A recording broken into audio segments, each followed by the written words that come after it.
Cheers to being alone. We are alone. Like in their head it's just empty. Hope that's normal. My mom was right.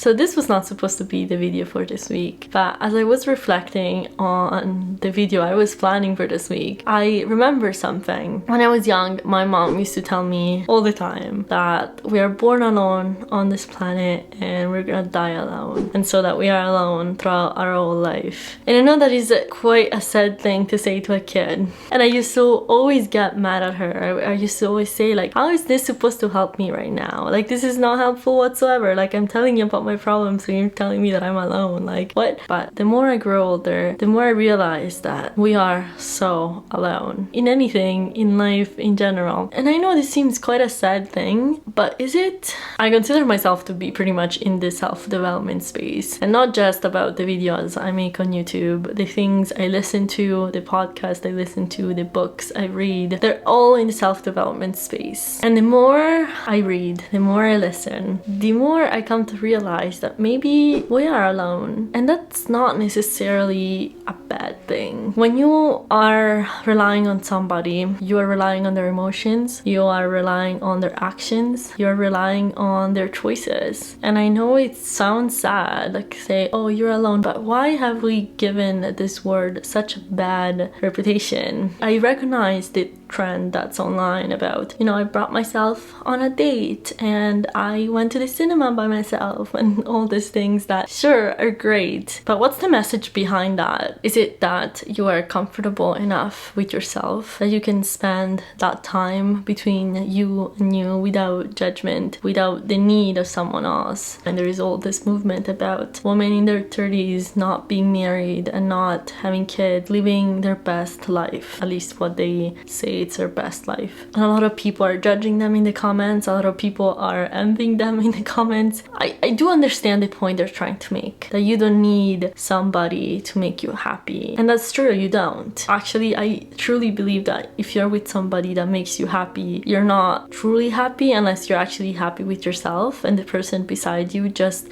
compliments you and therefore you're happy because they reflect parts of you that you love. You know what I mean? Like, you can actually be happy because of somebody. Well, let me back up. It's not that people can make you unhappy, but I think if you have happiness within yourself, then you should be good to go, because being happy with yourself also means that you have the strength to take and leave, because you don't rely on them, because you don't think that without them you can't go on even if you're unhappy with them. You know what I mean? Like, if you're happy with yourself, even if somebody's making you unhappy, you're still happy. Thing is that when people can't be alone, why is that? Are they trying to distract themselves from what's inside their head? Or maybe they don't know what's inside their head, because I also think that there's a lot of people that are so disconnected that it's like empty.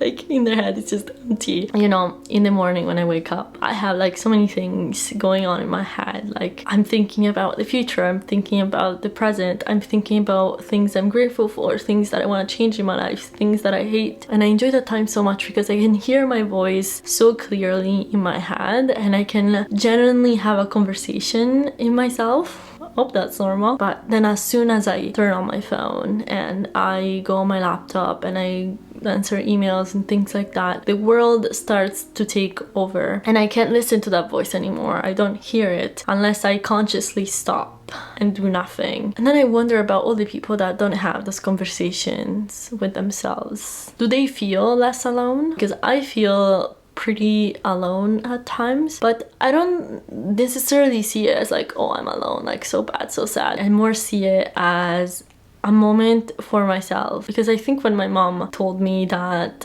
I'm alone and I'll always be alone and that everybody's alone, she really meant alone in life. Alone, like you can't count on anybody really, because I mean, everybody will leave, whether it's because they choose to or because life takes them away. You can't ever rely on somebody, and if you do, that's a very dangerous spot to be in. That's not to say that you shouldn't be vulnerable. Just because you can't rely on people doesn't mean you can't be vulnerable. I believe that to be vulnerable, you need to be comfortable with yourself. I don't know if you ever watched a TED Talk, but often people share very vulnerable moments in their life with a bunch of strangers and they are very vulnerable. So I think that vulnerability just stems from the fact that they're comfortable with themselves, that they know that they can only rely on themselves. And therefore, it doesn't matter whether you know or you don't know. I'm being vulnerable because I want people to come to me if they resonate. And here is where it gets tricky, because although you're alone, that doesn't mean that you have to be alone. Let me back up. Even though actually you can't rely on anybody, and you shouldn't be relying on anybody for your happiness, for your future, anything like that, that doesn't mean you can't build a community around you that has your same beliefs and values and with which you want to share things, because you know they'll understand you. Because I often say on this channel that you're not alone. But you're not alone in the sense that there are people who understand you, who can understand you, who can be there for you. But that doesn't mean that you shouldn't do the work on yourself, because there is people there to support you. You should be your main cheerleader, and you should be the person you count on the most, because at the end of every day, you go to sleep with you, you wake up with you, because you, if you think about it, you're the only person who will be there for every single bad thing that happens to you. You're the only person who will be there, who will witness it. You are the only one. You know, even our parents who put us onto this world and that hopefully have supported you until they could, one day will leave you. Not because they want to, but because that's life.